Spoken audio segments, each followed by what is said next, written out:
Knee pain, back pain, shoulder pain, ఎటువంటి మొండి నొప్పులనైనా తగ్గించే clinic Indo British advanced pain clinic. భద్రాచలంలో రెండో బ్రిడ్జి ఏదైతే ఫస్ట్ బ్రిడ్జి ఉందో ఎప్పుడో 50 కట్టారు. ఆ బ్రిడ్జి డ్యామేజ్ అయిపోతుందని చెప్పేసి గౌరవ సెంట్రల్ మినిస్టర్ కోరిక బలరాం నాయక్ గారు 2014 ముందే దాని శాఖను తీసుకొచ్చారు. దాంతోపాటు విజయవాడ నుంచి ఇటు జగదలపూర్ వరకు 4-వే లైన్ నేషనల్ హైవే కూడా శాంక్షన్ తీసుకొచ్చారు. ఏదైతే హైవే ఉందో దాన్ని 3-వే లైన్ చేసేసి సగం అసంపూర్తిగా పూర్తి చేయడం జరిగింది 2014 తర్వాత. ఆ బ్రిడ్జిని శాంక్షన్ చేసి తీసుకొచ్చిన తర్వాత బీజేపీ గవర్నమెంట్ నితీష్ గడ్కరీని తీసుకొచ్చేసి దాని కార్యక్రమం స్టార్ట్ చేశారు. 10 సంవత్సరాలు ఒక బ్రిడ్జి ఆగింది. మాది ప్రభుత్వం అని చెబుతున్నారు బీజేపీ ప్రభుత్వం. 10 సంవత్సరాలు ఆగింది. ఇంతవరకు దాన్ని పూర్తి చేయలేని పరిస్థితిలో ఉన్నారు. ఆ కాంట్రాక్టర్ దాన్ని చేతులు ఎత్తేసాడు. మరి అదే బ్రిడ్జిని కాంగ్రెస్ గవర్నమెంట్ రావడంతోనే తుమ్మల నాగేశ్వరరావు గారు ప్రత్యేక చొరవ తీసుకొని ఆ బ్రిడ్జిని యుద్ధ ప్రాతిపదికన డిపార్ట్మెంట్తో, కాంట్రాక్ట్తో కూడా పని లేకుండా డిపార్ట్మెంట్తో చేపించి పని పూర్తి చేపిస్తున్నారు. బహుశా ఈ 2-3 నెలల్లో అది పూర్తవుతుంది. ఖచ్చితంగా ఎంపీ అయితే ఎవరైతే ఉన్నారో బలరాం నాయక్ గారు మళ్ళీ ఎంపీ అభ్యర్థి, మా అభ్యర్థి ఆయన అత్యధిక మెజార్టీతో గెలుస్తున్నారు. గెలిచిన వెంటనే ఆ బ్రిడ్జిని ఆయన చేతుల మీదుగా ఏదైతే బ్రిడ్జి ఉందో ఓపెన్ చేసే కార్యక్రమం పెడతామని చెప్పి తెలియజేస్తున్నాం. అలాగే భద్రాచలానికి ఎంతో నిర్లక్ష్యం చేశారు ఈ 10 సంవత్సరాల్లో. బంగారు తెలంగాణలో దాదాపు 3 లక్షల మన ఏదైతే బడ్జెట్ ఉందో 3 లక్షల కోట్ల బడ్జెట్ ఉంది. ఈ బడ్జెట్లో భద్రాచలానికి 0 ఇచ్చింది ఏం లేదు. దీన్ని ప్రత్యేక దృష్టి పెట్టారు సీఎం గారు. రేపు సేనకి ఆయన వరాలు చదివి కురిపిస్తారు. మొన్న వచ్చిన రోజు మొత్తం అధికారులతో అవి తయారు చేయమని చెప్పారు. అట్నే కరకట్ట పనులు కూడా యుద్ధ ప్రతిపాదిన కరకట్ట పనులు కూడా జరుగుతున్నాయి. భద్రాచలంలో అండర్గ్రౌండ్ డ్రైనేజ్ వ్యవస్థ కానీ, టెంపుల్ అభివృద్ధి కానీ, టెంపుల్ చుట్టూ ఉన్న ఇళ్ళందరూ కూడా తీసేసి మాడ వీధులు చక్కగా తయారు చేయడం కానీ, అలాగే భద్రాచలంలో కరెంటు వ్యవస్థ కానీ, రోడ్లు, సెంట్రల్ లైటింగ్ వ్యవస్థ ఎన్నిటిని కూడా చాలా చక్కగా అభివృద్ధి చేసే కార్యక్రమంలో ఉన్నారు. దాంతోపాటు 2014 పూర్వం ఆంధ్ర తెలంగాణ డివైడ్ అయినప్పుడు 234 ముంపు గ్రామాలు తప్ప మిగతాది మొత్తం కూడా తెలంగాణలో ఉండేది.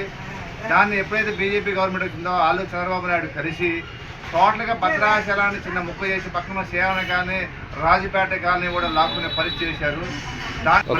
భద్రాచలంలో ఇదేదైతే 234 ముంపు గ్రామాలు తప్ప మిగతాదంతా కూడా తెలంగాణలో ఉండేది. 2014లో కాంగ్రెస్ గవర్నమెంట్ పోవడంతోనే ఇటు బీజేపీ గవర్నమెంట్లో వెంకయ్యనాయుడు గారు కానీ, అటు సైడ్ చంద్రబాబు నాయుడు గారు కానీ కలిసి మొత్తం టోటల్గా సేన కాలనీ, రాజపేట కాలనీతో సహా, భద్రాచలం రాజపేట కాలనీతో సహా మొత్తం టోటల్గా తీసుకున్నారు. మరి రాముడు భూములు వచ్చేసి పురుషోత్తపట్నం గ్రామ పంచాయతీలో ఉన్నాయి. రాముడు భూములు కూడా ఇటు తీసుకెళ్ళిన పరిస్థితి. మనం ఇటు నుంచి ఆంధ్ర నుంచి తెలంగాణకి వెళ్ళాల్సిన పరిస్థితి ఉంది. మన భద్రాచలం నియోజకవర్గంలో తూర్పాక తెలంగాణకి వెళ్ళాల్సిన పరిస్థితి ఉంది. ఈ పరిస్థితిలో ఏదైతే 5 గ్రామ పంచాయతీలు కావాలనుకుంటారో 5 గ్రామ పంచాయతీలని బరాబర్ తీసుకొచ్చి భద్రాచలం నియోజకవర్గంలో కలిపే కార్యక్రమం, తెలంగాణ కార్యక్రమం బలరాం నాయక్ గారు చేస్తారని చెప్పి తెలియజేస్తున్నాం. అలాగే భద్రాచలం దక్షిణ అయోధ్యగా పేరుగాంచింది.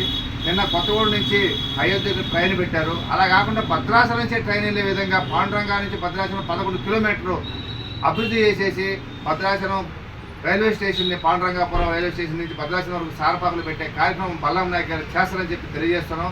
భద్రాచలానికి గతంలోనే అభివృద్ధి జరిగింది. మరి మనం వచ్చేది చూశారు కవిత గారు కానీ, అంతకుముందు సీతారాం నాయక్ గారు 9 సంవత్సరాలు. కవిత గారు ఎంపీ అంటే ఎవరికి మరి తెలవదు అంటున్నారు. అదే బలరాం నాయక్ గారు అంటే ప్రతి వ్యక్తి బలరాం నాయక్ గారు అనే పరిస్థితి ఉంది. బలరాం నాయక్ గారితో భద్రాచలంలో అభివృద్ధి కార్యక్రమాలు భారీ ఎత్తున చేసే కార్యక్రమం చేస్తామని చెప్పేసి అని ఈ సభాముఖం తెలియజేస్తున్నాం. అలాగే కాంగ్రెస్ గవర్నమెంట్ 6 పథకాలు ఇచ్చింది. 6 పథకాల్లో ఆల్రెడీ 5 పథకాలని ప్రకటించడం కూడా జరిగింది. 6వ పథకాన్ని కూడా రేపు ఎలక్షన్ తర్వాత ఇచ్చడం జరుగుతుంది. ఈ 6 పథకాల కన్నా ముందు ప్రభుత్వం ఏదైతే గతంలో ఉందో మొత్తం అప్పులు పాలు చేసేసి, కరెంటు కానీ ఏదైనా అప్పులు పాలు చేసేసి 0 చేసింది.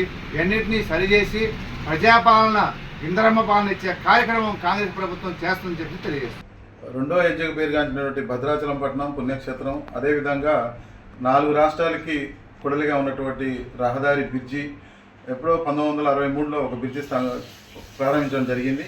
మరి ఆ బ్రిడ్జి ఆ రోజుల్లో 5 టన్నులు, 6 టన్నులు, 10 టన్నులు లారీలు లోడ్ బట్టి చేయడం జరిగింది. ఈరోజు దాదాపు ఒక 3 రాష్ట్రాల నుంచి 50 టన్నులు, 60 టన్నులు, వేల కొద్ది రోజుకి వేలాది వాహనాలు తిరుగుతున్నాయి.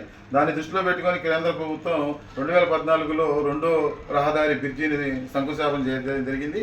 మరి 1963లోనే 5 సంవత్సరాల్లో మాన్యువల్తో మట్టి తట్టలతో కలిపి సిమెంట్ మోసి కట్టలు కట్టుకొని ఆ టైంలోనే 5 ఏళ్లలో బడ్జీ పూర్తి చేయడం జరిగింది.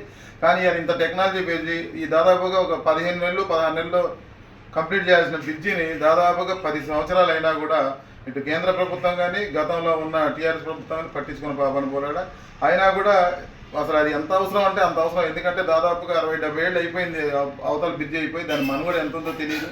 అనుకోకుండా దానికి ఏమైనా జరిగితే దాదాపుగా 4 రాష్ట్రాలకి రహదారి బంద్ అయ్యే పరిస్థితి ఉంది. ఇప్పటికైనా అధికారులు చర్యలు తీసుకోవాల్సిన అవసరం. అదేవిధంగా మరి కొత్తగా ఏర్పడ్డ తుమ్మల నాగేశ్వరరావు గారు, ఆ రోజు తుమ్మల నాగేశ్వరరావు గారు టీఆర్ఎస్ ప్రభుత్వంలో కూడా శంకుస్థాపన చేశారు. ఇన్నేళ్ళు అయిపోయేసరికి మొన్న కొత్తగా మళ్ళీ నూతన గవర్నమెంట్లో ఆయన భద్రాచలం వచ్చి వాళ్ళని పిలిచి వాళ్ళ వార్నింగ్ ఇచ్చి అతి త్వరలో శ్రీరామనవమి లోపు బ్రిడ్జి పనులు అవజేయాలని చెప్పడం జరిగింది. అయినా కూడా అయ్యే పరిస్థితి లేదు. రేపు ఏప్రిల్ 17వ తారీఖు శ్రీరామనవమి ఉంది. అయినా కూడా ఇంకా పనులు నడుస్తూనే ఉన్నాయి.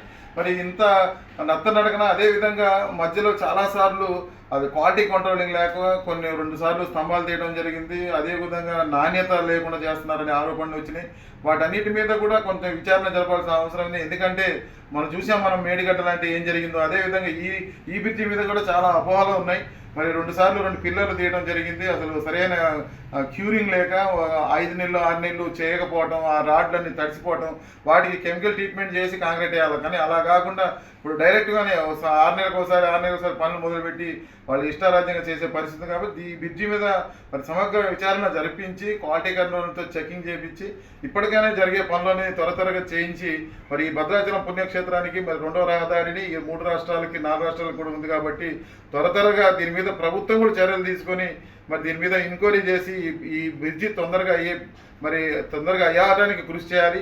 మరి అలాంటి మరి ఈ బ్రిడ్జి ఇప్పుడు మనం చూస్తున్నాం. మరి ఇవాళ మనం అనధికారికంగా 20 టన్నులు 30 టన్నులు ఉసుక ఉంటే మన భద్రాచలం యువతల నుంచి చర్ల నుంచి వెంకటాపురం నుంచి భద్రాచలం నుంచి ఆంధ్ర నుంచి దాదాపుగా 60-70 మరి అధికారులు ట్రాన్స్పోర్ట్ అధికారులు మరి కళ్ళకు కట్టుకున్నట్టుగానే మరి మనకి పాసింగ్ 20 టన్నులు 25 టన్నులు ఉంటే 50 టన్నులు ఉసుక వేసుకుని వెళ్తున్నారు. మరి ఇలాంటి వేసుకుపోయేటప్పుడు మరి ఈ బ్రిడ్జిలు మరి ఎంతవరకు ఉపయోగపడతాయి, ఎంతవరకు దాని మనుగడ ఉంటుంది అనేది కూడా అర్థం కాని పరిస్థితి. ఇది ఈ మరి ఆర్టీఓలు కూడా ఏం చేస్తున్నారు, వీళ్ళు అంతా లంచాలకు అలవాటు పడిపోయి మరి ఇలా 60-70 టన్నులు ఉన్న ఉసుకలు మరి తీసుకెళ్తుంటే కూడా ఎలాంటి చర్యలు తీసుకునే పరిస్థితి. దీని మీద తక్షణమే ఉన్నత అధికారులు దీని మీద చర్యలు తీసుకోవాలి. ఇప్పటికైనా ఆ బ్రిడ్జి ప్రారంభించే వరకు కూడా ఈ భద్రాచలంలో ఉన్న బ్రిడ్జి మీద నుంచి దాదాపు 25-20 టన్నులు వాహనాలు తప్ప మిగతా వాహనాలను పోనీయకుండా చూడాల్సిన అవసరత కూడా ఉంది. ఎందుకంటే ఈ బ్రిడ్జి ఇంకా 3-4 నెలలు పట్టే పరిస్థితి ఉంది. కాబట్టి ఉసుక లారీల ముందు అరికట్టాల్సిన అవసరం ఉంది. ఒకవేళ ఉసుక లారీలు తీసుకెళ్ళినా కూడా 20 టన్నులు 25 టన్నులే తీసుకెళ్లాలి. కానీ 50-60 టన్నులతో తీసుకెళ్తున్నారు. వాటిని అరికట్టాల్సిన అవసరం ఉంది. దీని మీద మొత్తం మీద సమగ్ర విచారణ జరిపి ఈ బ్రిడ్జి త్వరగా పూర్తి చేయాలని చెప్పేసి భద్రాచలం తెలుగుదేశం పార్టీగా మిమ్మల్ని కోరుకుంటున్నాం. మరిన్ని వీడియోస్ కోసం ఛానల్ ని సబ్స్క్రైబ్ చేయండి. లేటెస్ట్ అప్డేట్స్ కోసం వాట్సాప్ ఛానల్ ని ఫాలో చేయండి. అండ్ లింక్ డిస్క్రిప్షన్ లో ఉంది.